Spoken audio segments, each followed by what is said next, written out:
Japan లో famous అయిన egg sandwich నిజంగా అంత స్పెషల్. ఈ రోజు టేస్ట్ చేసి ఎలా ఉందో చెప్తా. సో ముందుగా 2 eggs ని బాయిల్ చేసుకోండి. అండ్ మయోనైస్ కోసం 1 egg ని జార్ లో క్రాక్ చేసుకుని అందులో లైట్ గా salt, pepper, sugar and 1 table spoon vinegar with oil వేసుకొని అది బాగా గ్రైండ్ చేసుకోండి. సో మీకు థిక్ మయోనైస్ రెడీ అయిపోతుంది.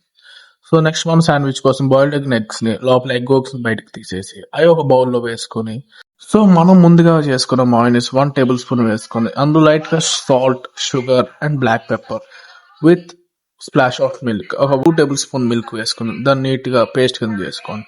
అండ్ మనకి మిగిలిపోయిన ఎగ్ వైట్స్ ఉన్నాయి కదా, ఆ ఎగ్ వైట్స్ నీట్ గా చాప్ చేసుకోండి. ఒక మీడియం సైజ్ లో చాప్ చేసుకొని మనం ఇందాక చేసుకున్న మిక్చర్ లో వేసేసుకుని అది బాగా మిక్స్ చేసుకుని సో మీకు ఎగ్ మిక్చర్ రెడీ అయిపోతుంది.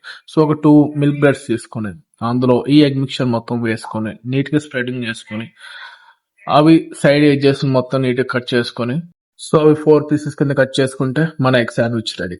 సో ఈ ఇంగ్రీడియంట్స్ అన్ని మీకు కామెంట్ బాక్స్ లో పెట్టాను, వెళ్ళి చూసేయండి. The moment of truth. బాగుంది. ఇడ్లీ దోశల కన్నా హెల్దియస్ట్ బ్రేక్ఫాస్ట్, కానీ మార్నింగ్స్ లో ఆయిల్ యూజ్ చేయకపోతే ఇంకా హెల్తీ అవుతుంది.